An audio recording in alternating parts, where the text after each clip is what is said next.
Warga Penkase Oeleta swadaya perbaiki jalan rusak parah.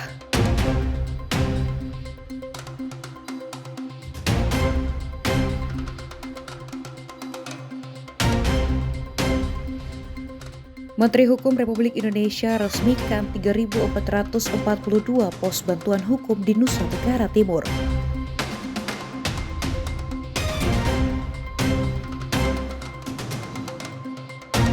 Jelang berbuka puasa, fenomena berburu takjil warnai kawasan Urip Sumoharjo, Kupang.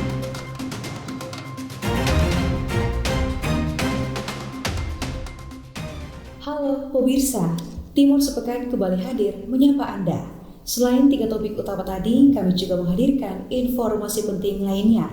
Anda juga dapat menyaksikan Timur Sepekan dan program menarik lainnya melalui live streaming www.timortv.com. Bersama saya Salvi Muruk, inilah Timur Sepekan selengkapnya.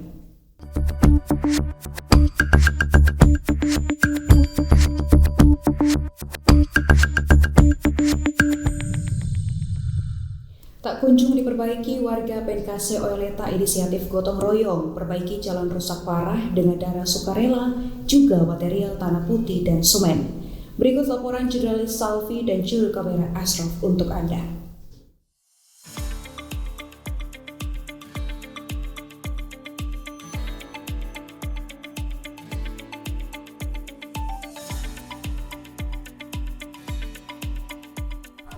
Ya, halo, selamat siang pemirsa Timor TV. Saat ini saya sedang berada di salah satu jalan umum, Jalan Penkase Oeleta, dan terlihat di belakang saya ini ada pengerjaan jalan. Nah, saya akan berbincang-bincang dengan Bapak RW dan juga RT terkait pengerjaan jalan pada hari ini. Selamat siang Bapak RW. Selamat siang. Selamat siang. Bapak izin boleh perkenalkan diri dulu nih. Baik, selamat siang. Nama saya Suni Ratu Dali, RW Ketua RW 09. Bapak. Nama saya Bapak Faisal dengan Ketua RT 24 RW 09. Siap. Nah Bapak, ini kan Safi tadi lihat ada pekerjaan jalan nih. Kira-kira ini anggarannya ada dari pemerintah atau memang full kolaborasi dengan masyarakat? Ya Bapak, boleh dijelaskan? Jadi untuk anggaran kita memang full kolaborasi dengan masyarakat setempat, pengusaha-pengusaha yang kebetulan ada di depan jalan ini. Sebenarnya mereka antusias mau menyumbang, cuma soalnya ada siapa yang mau kerja ini. Jadi akhirnya hari ini kebetulan pas libur, jadi kita kumpul warga untuk kita sama-sama kerja. Kebetulan jalan juga termasuk parah ini, jalan Penkase Oeleta ini. Nah kalau dari Bapak RT sendiri, ini kira-kira ada perkumpulan berapa RW? Di sini ada perkumpulan untuk beberapa RW. Ada RW 05 dan RW 09. Ya. Kalau untuk materialnya sendiri seperti apa nih Bapak? Materialnya tanah putih halus dengan beberapa semen.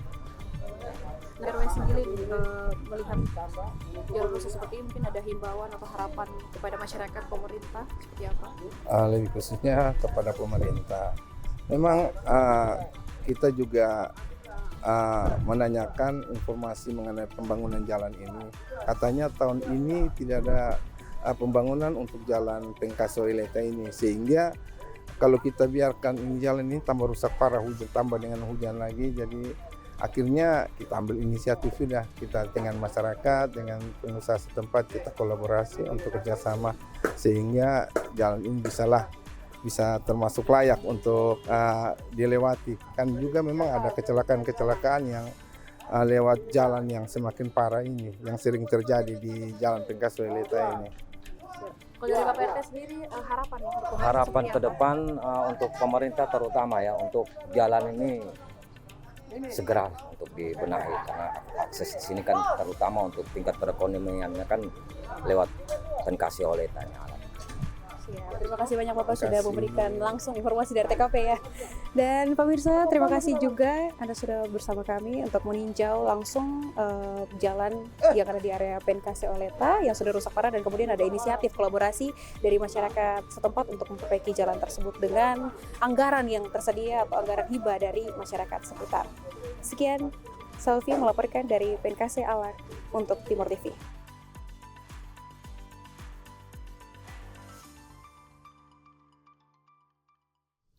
Angin kencang yang melanda wilayah Kecamatan Baulafa, Kota Kupang menyebabkan sebuah pohon tumbang dan menimpa mobil yang sedang melintas.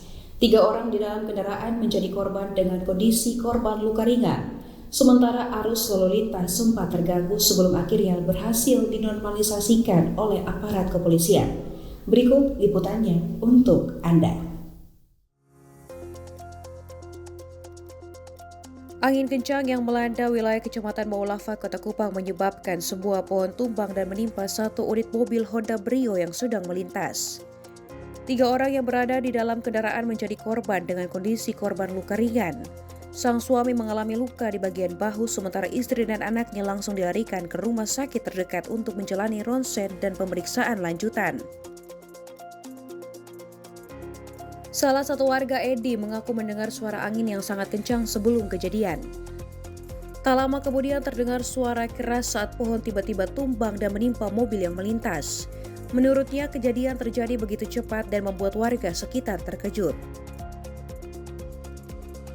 Waktu kejadian saya kan pas kupas pisang itu, ya toh, ada suara gruk-gruk, saya cari. Nggak tahu kalau pohon itu mau rubuh toh. Nah ternyata saya tengok belakang itu udah nimpa mobil itu. Oh, kena mobil Udah itu. ya. Tapi di punya tempat tidak Aman. Insiden ini sempat membuat arus lalu lintas terganggu karena batang pohon menutup sebagian badan jalan. Polsek Baulafa AKP Ferry Nur Alamsyah bersama tim bergerak cepat menuju lokasi kejadian untuk mengamankan situasi. Petugas bersama warga sekitar melakukan pemotongan dan evakuasi batang pohon agar akses jalan kembali normal. Saya menghimbau kepada pihak instansi terkait ya agar bisa merespon, melakukan mitigasi ya, khususnya pohon-pohon yang besar yang berpotensi tumbang ya, yang di pinggir jalan agar dipangkas ataupun ditebang kan gitu. Terus berikutnya untuk warga masyarakat, mari kita juga peduli ke lingkungan ya, pohon-pohon yang kios dekat pohon besar juga dipangkas ataupun dilaporkan perintah terkait. Terus tuh anak-anak sekolah, masyarakat kalau ada air hujan ya, agar tidak berhenti berteduh di bawah pohon.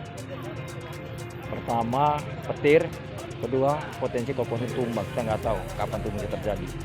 Ya ingat, hati-hati, selalu hati, berdoa. Jika tidak cukup, kita juga harus hati-hati agar tidak terjadi bencana menimpa pada kita. Terima kasih. Saat ini arus lalu lintas sudah kembali terkendali dan dapat dilalui kendaraan seperti biasa. Pihak kepolisian menghimbau masyarakat untuk tetap waspada saat cuaca ekstrim dan angin kencang melanda wilayah Kota Kupang dan sekitarnya. Dari Kupang, Tim Liputan Timur TV melaporkan.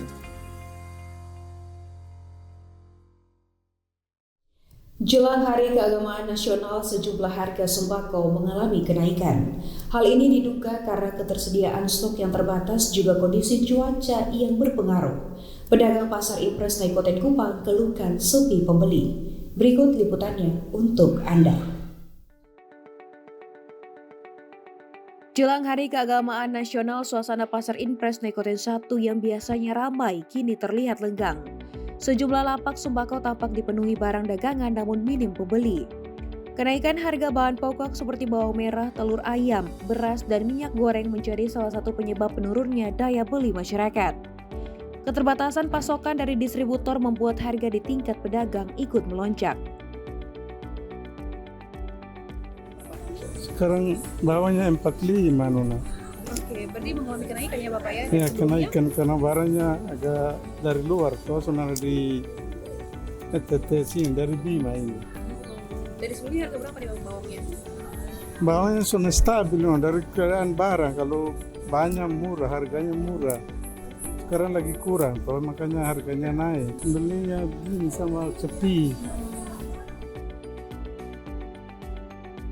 Sepinya aktivitas jual beli ini menjadi tantangan tersendiri bagi para pedagang dengan harapan pemerintah dapat kembali menstabilkan harga normal dan aktivitas pasar kembali ramai.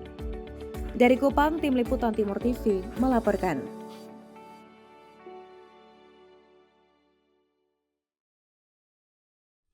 Bencana angin kencang di Kabupaten Sika, Nusa Tenggara Timur menyisakan duka bagi dunia pendidikan.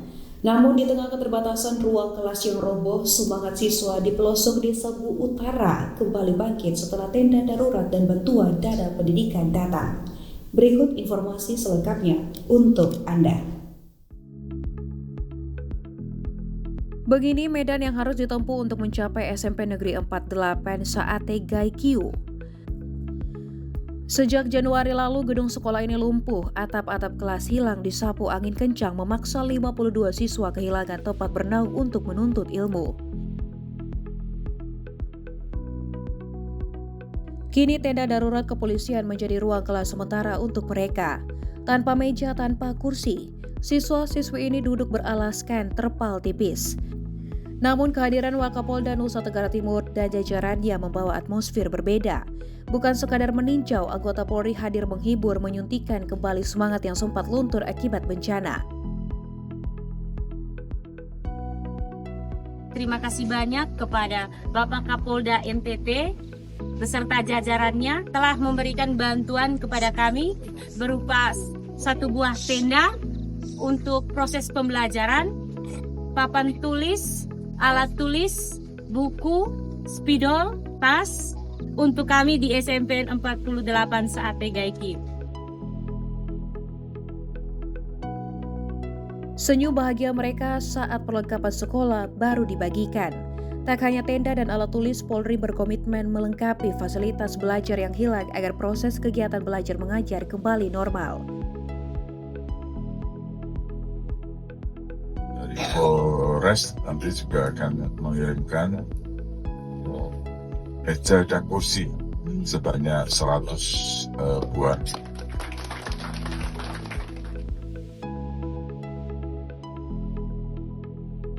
Di tengah situasi darurat, kehadiran negara melalui Polri menjadi jembatan harapan memastikan hak pendidikan anak-anak perbatasan tetap terpenuhi. Dari Sika, Tim Liputan Timur TV melaporkan. Terima kasih Pak Polisi. Menteri Hukum Republik Indonesia meresmikan 3.442 pos Bankum di Nusa Tenggara Timur. Informasi selengkapnya akan hadir sesaat lagi. Tetaplah bersama kami.